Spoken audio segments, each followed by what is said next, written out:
Hi உறவுகளே, எல்லோரும் எப்படி இருக்கீங்க? Hi Sivasankari madam. அந்த இன்டர்வியூ எடுத்துகிட்டே இருப்பாங்களா, அந்த சிவசங்கரி மேடமுக்கு தான் இந்த ஓன் வாய்ஸ் வீடியோ. அப்புறம் பப்ளிக்கும் தான். இப்போ நான் யூடியூப் சேனல் வச்சுருக்கேன். என்னை வந்து 18,000 பேர் ஃபாலோ பண்ணுறாங்க, 18,000 பேர் வரப்போகிறாங்கன்னு நினைக்கிறேன். ஃபாலோ பண்ணுறாங்க அப்படின்னா அதில் ஒரு 100 பேர் ஆச்சு என்னோடய வீடியோஸை ரெகுலராக பார்க்குறவங்களாம் இருப்பாங்க. அந்த 100 பேர்த்தில் ஜென்ரல் பப்ளிக்கு வந்து இன்னமே நம்மளுக்கு வந்து புக்ஸில் லா சொல்லி கொடுக்க மாட்டாங்க.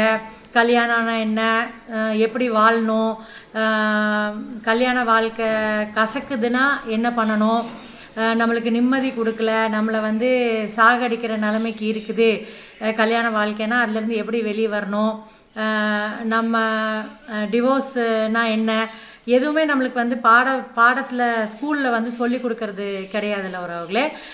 இவங்க சிவசங்கரி மேடம் வந்து மாதம்பட்டி ரங்கராஜ் அப்புறம் ஜாய் கிறிசல்டா இவங்க விஷயத்தில் அவங்க வந்து ஒரே ஒரு இன்டர்வியூ எடுத்துகிட்டு அதோட விட்டுருக்கலாம், பார்ட் 1 பார்ட் 2 போட்டு விட்டுருக்கலாம்.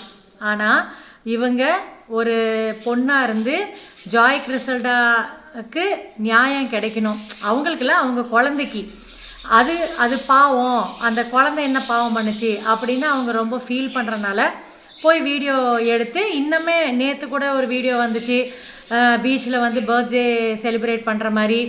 அப்போது இங்கே வந்து பயகாமி நடந்திருக்கு. ஒரு பொண்டாட்டி உயிரோடு இருக்கும்போது டிவோர்ஸ் பண்ணாமல் அவர் வந்து ஒரு குற்றம் செஞ்சுருக்காது, ஒரு குற்றம் தான், அது கிரிமினல் ஆக்ட் தான். அவர் பயகமின்னு சொல்லுவாங்க. பொண்டாட்டி உயிரோடு இருக்கும்போது இன்னொருத்தருக்கு நம்ம தாலி கட்டினோன்னா அது பயகமின்னு சொல்லுவாங்க. அதை தான் பண்ணியிருக்காரு. தெரிஞ்சு பண்ணாரா தெரியாமல் பண்ணாரா, இல்லை இவங்க எப்போவுமே அமைதியாக இருந்துருவாங்க, இவங்க வெளியே வந்து சொல்ல மாட்டாங்க அப்படின்னு நினச்சாரா என்னன்னு தெரியல. ஆனால் சிவசங்கரி மேடம் வந்து சூப்பராக கேள்வியெலாம் கேட்டாங்க. ஜாயோட அம்மாட்ட கேள்வியில் கேட்டாங்க, எல்லாம் ஓகே. ஹாய் சிவசங்கரி மேடம், நான் உங்களோட இன்டர்வியூஸ் பார்ப்பேன், உங்களோட ஒரு பெரிய அட்மைரர். நீங்கள் உங்களோட குவெஷன்ஸ் தெளிவாக இருக்கும், மக்கள் கேட்குற குவெஷன்ஸ் தான் நீங்கள் மோஸ்ட்லி கேட்பீங்க. உங்களுக்கு ஒரு பெரிய ஹேட்ஸ் ஆஃப். ஏன்னா ஜாய் கிறிசல்டா விஷயத்தில் அவங்க ஒரு பெரிய ஃபூலாக தான் இருந்திருக்காங்க. மாதம்பட்டி ரங்கராஜை வந்து பிளைண்டாக அவங்க வந்து லவ் பண்ண, இத்தனை லவ் ஃபெயிலியர் அவங்க லைஃப்பில் பார்த்துட்டு வந்து கூட இவரை பிளைண்டாக லவ் பண்ணியிருக்காங்கல்ல, அது வந்து டைஜஸ்டே பண்ண முடியல. ஆனால் உங்களுக்கு ஒரு பெரிய ஹேட்ஸ் ஆஃப். நீங்கள் வந்து அவங்க அம்மாவையும் கூப்பிட்டு இன்டர்வியூ எடுத்தீங்க. எனக்கு ஒரே ஒரு சின்ன ரிக்ரெட் இருந்துச்சு உங்களோட இன்டர்வியூவில். ஜாய் கிறிசல்டா அவங்க அம்மாட்ட நீங்கள் பேசிகிட்டு இருக்கும்போது 2 லேடிஸுமே அவங்க வந்து என் புருஷன் ஃபர்ஸ்ட் ஒய்ஃப்கிட்ட போயிட்டான், எனக்கு குழந்தைய கொடுத்துட்டு போயிட்டான், என் குழந்தைக்கு என்ன பதில், அப்படி தான் வந்து அவங்க அம்மாவும் சரி அவங்களும் சொல்கிறாங்களோ இல்லைய. அடித்தாரு பிடிச்சாருன்னா எதுக்கு அந்த மாதிரி ஒரு ஆம்பளை நம்மளுக்கு எதுக்கு, அது ஒரு கேள்வி. அப்புறம் இவங்களும் ஒரு தப்பு தெரியாமல் ஒரு தப்பு பண்ணியிருக்காங்க, தெரிஞ்சோ தெரியாமல். ஒரு கல்யாணம் ஆகி அந்த டிவோர்ஸ் ஆர்டரே வாங்கலை, டிவோர்ஸே ஆகலை, அந்த மாதிரி ஒரு ஆண்கிட்ட புருஷன் பொண்டாட்டியாக இவங்க வந்து கல்யாணம் பண்ணி வாழ்ந்துருக்கிறதே ஒரு தப்புன்னு அவங்க அம்மாவுக்கும் புரியல, ஜாய் கிறிசல்டாக்கும் புரியல. ஆனால் அந்த குழந்தைக்கு இனிஷியல் வேணும், குழந்தைக்கு என்ன பதில், அதை தான் அவங்க வந்து திருப்பி கமிஷனர் ஆஃபீஸில் எல்லா பக்கமும் அவங்க கேட்டுட்டு இருக்கிறது அதுதான். ஆனால் அவங்களும் மாதம்பட்டி ரங்கராஜ் எவ்வளோ பெரிய தப்பு பண்ணியிருக்காரோ அதில் ஈக்குவல் ஷேர் வந்து ஜாய் கிறிசல்டாக்கும் போகுது. நீங்கள் வந்து 2 லேடிஸையும் தைரியமாக இருங்கன்னு சொல்லும்போது நீங்கள் இன்னும் கொஞ்சம் எஃபர்ட் போட்டு அவங்களுக்கு புரிய வச்சுருக்கலாம். மேடம், நீங்கள் தப்பு பண்ணியிருக்கீங்க, இப்போ இந்த குழந்தைக்கு நம்ம குழந்தையோட ரைட்ஸ் வாங்கி கொடுக்கணும், அது மட்டும்தான் அவங்களோட ஸ்டாண்டாக இருக்குது இங்கே அப்படிங்கிற மாதிரி நீங்கள் வந்து புரிய வச்சுருக்கணும் இன்னும் டீப்பாக. அவங்க இன்னமே புரிஞ்சுக்கிறதுக்கே ரெடியாக இல்லை, ஜாயும் இல்லை, அவங்க அம்மாவும் அதை புரிஞ்சுக்கிறதுக்கு வந்து ரெடியாகவே இல்லை. அது ஒரு ரிக்ரெட்டாக இருந்துச்சு மேடம். மற்றபடி நீங்கள் குவெஷன்ஸ் கேட்டதெல்லாம் சூப்பர். உங்களுக்கு நான் ரிப்ளை கொடுக்குற விதமாக நான் வந்து ஒரு பப்ளிக் அவேர்னஸும் கொடுக்கலாம் அப்படின்ட்டு இருக்கேன்.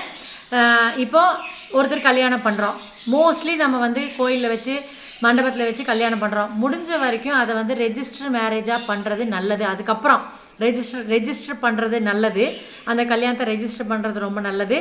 ஏன்னா நான் டிவோர்ஸ் கோத்ரூ பண்ணியிருக்கேன், இப்போவும் எனக்கு டிவிசி போயிட்டுருக்குது, எனக்கும் என் பையனுக்கும் நான் வந்து மெயின்டெனன்ஸ் கேட்டிருக்கேன், ஒரு ஷார்ட் பீரியடுக்கு வேண்டி கேட்டிருக்கேன். நான் செகண்ட் மேரேஜ் பண்ணிட்டேன். ஆனால் அந்த செகண்ட் மேரேஜ் வரைக்கும் எனக்கு வந்து மெயின்டெனன்ஸ் வேணும் அப்படிங்கிற மாதிரி கேட்டிருக்கேன் எனக்கும் என் பையனுக்கும். இப்போ நான் இந்த மாதிரி என் லைஃப்பில் நடந்தனால நான் வந்து இந்த வீடியோ மெயினாக ரெக்கார்ட் பண்ணுறேன், மற்றவங்களுக்கு இது அவேர்னஸாக இருக்கட்டும் அப்படின்ட்டு. இப்போ ஒரு கல்யாண வாழ்க்கை, என் மாமா பையனை நான் கல்யாணம் பண்ணேன். லவ் 10 வருஷம், 15 வருஷம் கல்யாண வாழ்க்கை. எங்களுக்குள்ளே செட் ஆகலை. அவர் வந்து ஏன் செட் ஆகலைன்னு தெரியாமல் என்னை கேரக்டர் அசாசினேட் பண்ணிகிட்டே இருந்தார். என்னைய ரொம்ப மன உளைச்சல் கொடுத்துட்டே இருந்தார். ஃபிசிக்கல் அப்யூஸு, வர்பல் அப்யூஸ் எல்லாமே பண்ணிகிட்டு இருந்தார். நானும் 10 வருஷம் சகிச்சுட்டே இருந்தேன். எங்கள் அம்மா அப்பாலாம் வந்து சொந்த மச்சின பையன், அதனால அவங்கெல்லாம் வந்து எனக்கு சப்போர்ட் பண்ணல. எங்கள் அம்மா அப்பாவே சப்போர்ட் பண்ணல. என் அண்ணன் தம்பி யாருமே கூட நிற்கல. நானும் ஜாய் மாதிரி தனியாக தான் என்னோடய போராட்டத்தை, என்னோடய டிவோர்ஸ் கோ த்ரூ பண்ணேன். எக்ஸ்பார்ட்டி ஆச்சு. ஏன்னா அவர் வந்து என்னை கேரக்டர்லெஸ்ன்னு சொன்னதுக்கு அவர் அங்கே ப்ரூவ் பண்ண முடியல. அதனால எக்ஸ்பார்ட்டி ஆச்சு. எனக்கு டிவோர்ஸு, எங்களோட மேரேஜ் வந்து டிசால்வ் ஆகிடுச்சு. இப்போ டிவோர்ஸில் உறவுகளுக்கு சொல்லிக்கிறேன், டிவோர்ஸில் ரெண்டு விதமான டிவோர்ஸ். ஒன்று கண்டஸ்டட், ஒன்று வந்து மியூச்சுவல். இது எல்லாத்துக்குமே தெரியும்ல. ஆனால் மியூச்சுவலில் வந்து 2 பேரும் சேர்ந்து எங்களுக்கு செட் ஆகலை, நாங்கள் பிரிஞ்சுக்கிறோம் அப்படின்னு சொல்லி எங்கள் கல்யாணத்தை வந்து டிசால்வ் பண்ணிடுங்க, எங்களுக்கு டிவோர்ஸ் கொடுத்துருங்கன்னு சொல்லி 2 கப்பலுமே ஒரு அட்வொகேட்டோ இல்லை 2 அட்வொகேட்டோ பேசி ரொம்ப ஷார்ட் பீரியடில் முடிகிற ஒரு டிவோர்ஸ் தான் மியூச்சுவல் டிவோர்ஸ். கண்டஸ்டட் அப்படின்னா ஒருத்தர் டிவோர்ஸ் வேணும், இவர் இந்த மாதிரிலாம் எனக்கு இந்த கிரவுண்ட்ஸில் வேணும் டிவோர்ஸு அப்படின்னு சொல்லி லேடியோ ஜென்னோ ஹஸ்பண்டோ ஒய்ஃபோ டிவோர்ஸ் அப்ளை பண்ணுவாங்க. ஒருத்தர் வந்து வேணும்ட்டே எனக்கு வந்து இவங்க கூட தான் வாழணும் அப்படின்னு வேணும்ட்டும் நிற்பாங்க. சில டைம் அவங்க மேலே எந்த தப்பும் இருக்காது, அதனாலையும் நிற்பாங்க. என்னோடது கண்டஸ்டட் டிவோர்ஸ் தான். நம்ம கண்ட்ரியில் நம்ம வந்து ஒரு பெட்டிஷன் போடுறோம், எனக்கு வந்து குரூவாலிட்டி கிரவுண்டு எடுத்தேன். ஏன்னா அவர் என்னை அடித்தார், திட்டினார், என்னை வந்து மன உளைச்சல் டெய்லி பண்ணிகிட்டு இருந்தார். 10 வருஷமாக அது போயிட்டு தான் இருந்துச்சு. அதனால என்னோட டிவோர்ஸ் கிரவுண்ட்ஸ் வந்து குரூவாலிட்டி. எனக்கு வந்து அவர் அடித்தார் பிடிச்சாரு அப்படின்ட்டு என்கிட்ட எவிடன்ஸும் இருந்துச்சு. அதெல்லாம் நான் வந்து சப்மிட் பண்ணேன். அப்புறம் ஆனரபிள் ஜட்ஜ் வந்து 2 வருஷம் ஆயிடுச்சு என் கேஸு. அவங்க நடத்துகிற மாதிரி தெரில. அவங்க ஒரு நாள் அப்பியர் ஆவாங்க, ஒரு நாள் அப்பியர் ஆக மாட்டாங்க, அப்படியே ட்ராக் பண்ணிகிட்டே இருந்தாங்க கோவிட் டைமில். அப்புறம் ஆனரபிள் ஜட்ஜ் வந்து கேஸ் நடத்துறியா இல்லையா அப்படின்னு சொல்லி அப்புறம் ஃபைனலாக அவர் வந்து எக்ஸ்பார்ட்டி கொடுத்துறாரு. ஏன்னா அவர் வந்து நடத்தவே இல்லை, எந்த இதுவும் இது பண்ணல, ஆப்போசிட்டாக ஏதாச்சும் பேசணும்ல. நான் சொல்கிற அலிகேஷன்லாம் அவங்க வந்து இல்லைங்க அப்படின்னு சொல்லி ப்ரூவ் பண்ணணும்ல. உண்மையாக இருந்தனால அவங்க எதுவுமே நடத்தலை. அதனால எனக்கு டிவோர்ஸ் வந்து கிராண்ட் ஆகிடுச்சு. 22ல் 19ல் போட்ட கேஸு 22ல் கிராண்ட் ஆகிடுச்சு.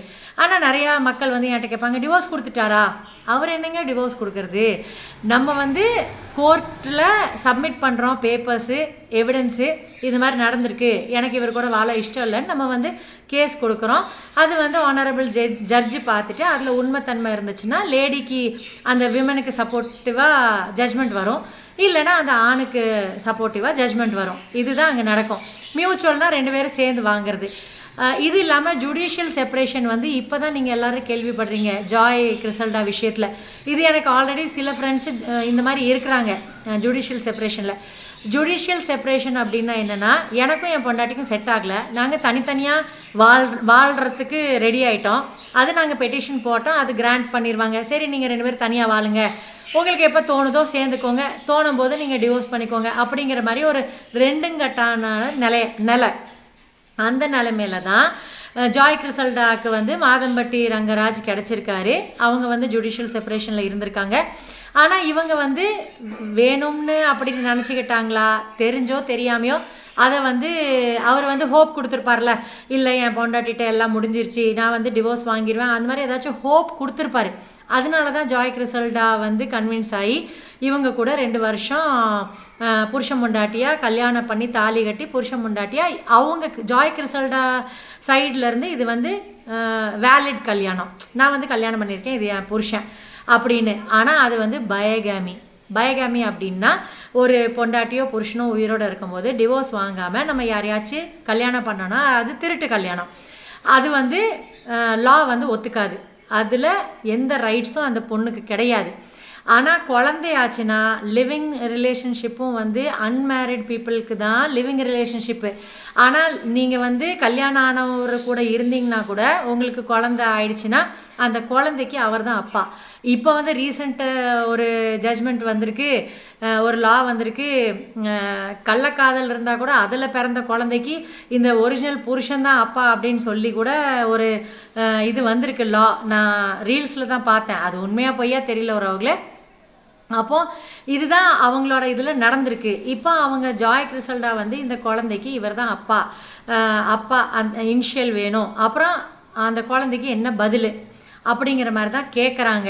ஆனால் நம்ம மக்கள் உட்காந்து அட்வொகேட்ஸும் சரி எல்லாரும் சரி இவங்கள மட்டம் தட்டி இவங்களோட பாஸ்ட்டை எடுத்து ஜாயோட பாஸ்ட்டை எடுத்து மட்டம் தட்டி இவங்க எதுக்கு கன்சீவ் ஆனாங்க, இவங்க எதுக்கு கல்யாணம் ஆன ஒரு ஆணை இது பண்ணாங்க, காசுக்கு வேண்டி பண்ணாங்க அப்படின்னு சொல்லி எல்லாருமே பேசுகிறோம், நம்மளுக்கு மனசில் வர்றதெல்லாம் பேசுகிறோம்.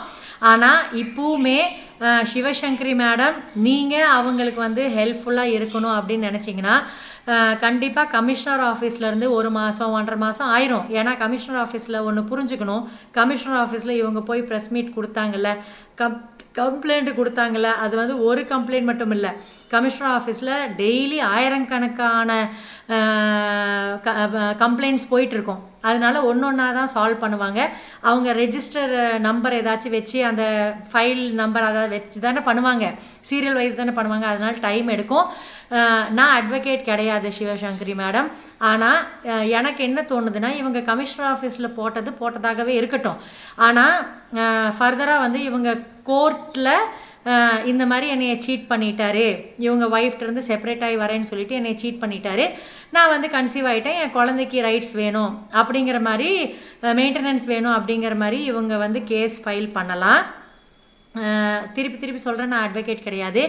சில இப்போ இவங்க ஜாய் கிறிசல்டாக்கு வந்து அவங்க அம்மாவை பார்க்கணும், அவங்கள பார்த்துக்கணும், அவங்க ஸ்கேனு அது இதுன்னு இருக்கும். இப்போ லாஸ்ட் ஸ்டேஜ் ஆஃப் ப்ரெக்னென்சியில் வேலைக்கும் போக முடியாது, குழந்தைய வேற பார்த்துக்கணும், இவ்வளோ பேர்டன் அவங்களுக்கு இருக்குது, இவ்வளோ கமிட்மெண்ட்ஸ் இருக்கிறனால இவங்க வந்து கேஸ் போட்டாங்க, குழந்தைக்கு வேண்டி மெயின்டெனன்ஸ் கேஸ் போட்டாங்கனாலும் அது வந்து இவங்க ஃபஸ்ட்டு அவரோட குழந்தை தான் அப்படிங்கிறத டிஎன்ஏ டெஸ்ட் ப்ரூவ் பண்ணும், நிறையா செலவு பண்ண வேண்டியது இருக்கும்.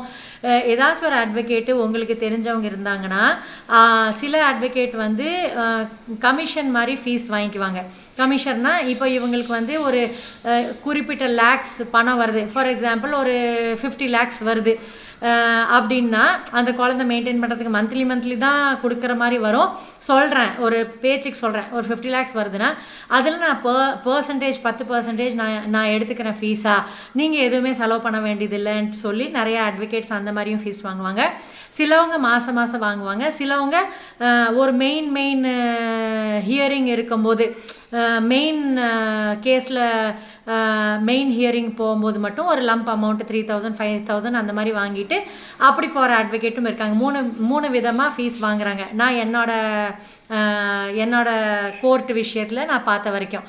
அதனால நீங்கள் வந்து யாராச்சும் ஒரு அட்வொகேட்டை ரெஃபர் பண்ணி அவங்கள வந்து அவங்களோட கேஸை வந்து கோர்ட்டில் ஃபைல் பண்ண சொல்லி ஃபைட் பேக் பண்ண சொல்லுங்கள்.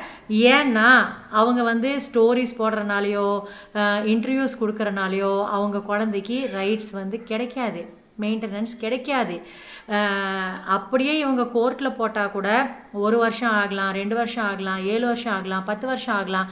அந்த குழந்தைக்கு உண்டான மெயின்டெனன்ஸ் வந்து எவ்வளோ வருஷம் கழித்து கிடைக்கும்னு நம்மளுக்கு சொல்ல முடியாது. நம்ம நாட்டில் இருக்க சட்டம் வந்து 1 வருஷத்தில் டக்குன்னு முடிக்கணும்னு கிடையாது. 2வது பாப்புலேஷனும் ஜாஸ்தியாக இருக்குது, கேஸ் பண்டல்ஸ் நிறையா இருக்குது.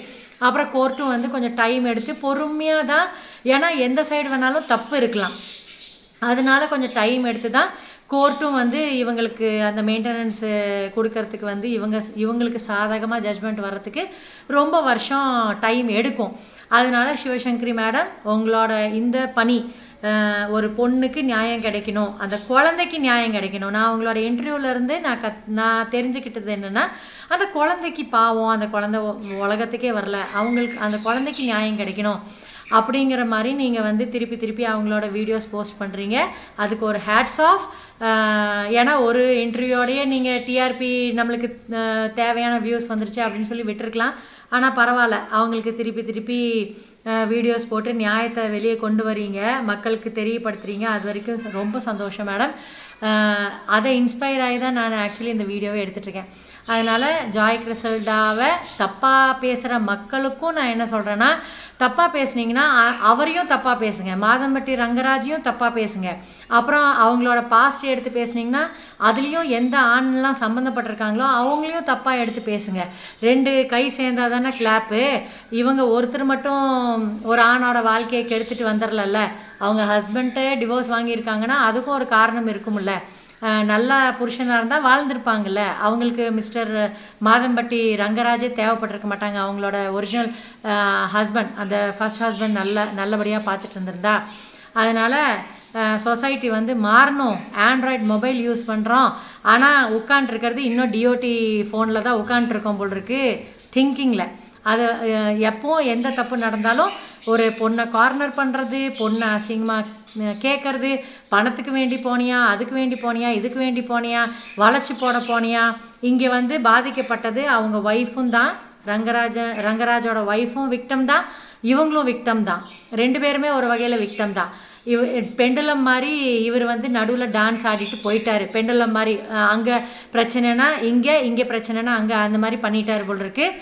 இது வந்து ஜாய் கிறிசல்டா மாதம்பட்டி ரங்கராஜ் இஷ்யூ வந்து இனிமேல் கல்யாணம் பண்ணுறவங்களுக்கு எல்லாத்துக்குமே இது ஒரு லெசன் தான்.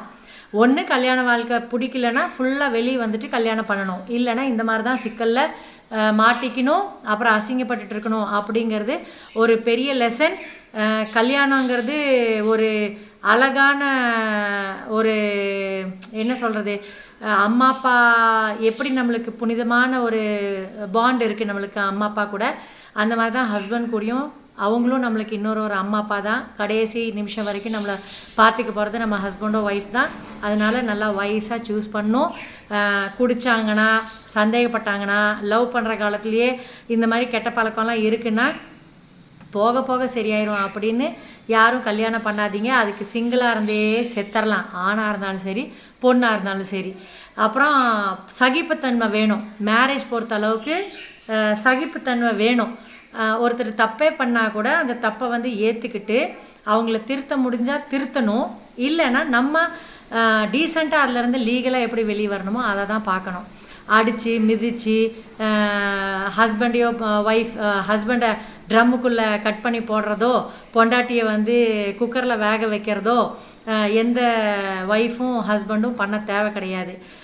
கோர்ட் இருக்குது, நியாயம் கிடைக்கும், பொறுமையாக நம்ம போயிட்டே இருக்கணும். இன்னொரு முக்கியமான விஷயம் என்னென்னா, அம்பானியவே கல்யாணம் பண்ணால் கூட அம்பானியோட பொண்டாட்டியாக இருந்தாலும் சரி, அம்பானியோட பொண்ணாக இருந்தாலும் சரி, நம்மளை பார்த்துக்கிற அளவுக்கு நம்ம ஃபினான்ஷியலி இண்டிபெண்ட்டாக இருக்கணும். நம்ம வந்து ஏதாச்சும் ஒரு கைத்தொழில், ஏதாச்சும் ஒரு ப்ரொஃபஷன், நம்ம படிப்புக்கு ஏற்ற மாதிரி கண்டிப்பாக சம்பாதிக்கணும் அவங்களே. அதுதான் முக்கியமானது. இங்கே வந்து ஜாய் கிறிசல்டா சம்பாரிச்சிட்டு இருந்தாங்கன்னா இவ்வளோ பிரச்சனையே கிடையாது. அப்போ அவங்க வந்து வெளியே சொல்லியிருக்க கூட மாட்டாங்கன்னு நினைக்கிறேன், இந்த மாதிரி நடந்துருச்சு அப்படின்ட்டு. அது ஒரு பெரிய இப்போ மைனஸாக வந்து நிற்கிது. அவங்க ப்ரொஃபஷனை விட்டது வந்து பெரிய ப்ராப்ளமாக வந்து நிற்கிது. எல்லா பெண்களுக்கும் இது ஒரு பெரிய லெசன் தான். இவங்களோட 2 பேர்த்தோட லைஃப் வச்சு நம்மளுக்கு ஒரு பெரிய லெசன். இந்த மாதிரி யாருமே டிவோர்ஸ் வாங்காத ஒரு ஆணையோ பெண்ணையோ கல்யாணம் பண்ணக்கூடாது. அப்புறம் நம்மளுக்கு ஆல்ரெடி குழந்தை இருக்குன்னாலும் நம்ம திருப்பி நம்ம பார்த்துக்கிற மாதிரி இருந்தால் தான் குழந்தை பெற்றுக்கணும். ஹஸ்பண்டை நம்பி நம்ம குழந்தை பெற்றுக்கூடாது, பொண்டாட்டியை நம்பி நம்ம குழந்தை பெற்றுக்கூடாது, ஆணும் சரி பெண்ணும் சரி. தேங்க்யூ ஃபார் வாட்சிங் உறவுகளே. பாய் பாய். என்னோட மனசில் இருக்க பாரமே குறைஞ்சிருச்சு. சிவசங்கரி மேடம், இந்த வீடியோவை நீங்கள் பார்க்குறீங்களா பார்க்கலையோ தெரியல, ஆனால் நிறையா டிவோர்ஸை பற்றி நிறையா சின்ன லா எனக்கு தெரிஞ்சதை நான் சொல்லியிருக்கேன் இந்த வீடியோவில். எல்லாத்துக்கும் யூஸ்ஃபுல்லாக இருக்கும்னு நம்புகிறேன். பாய் உறவுகளே. நாளைக்கு போருக்கு போகணும்.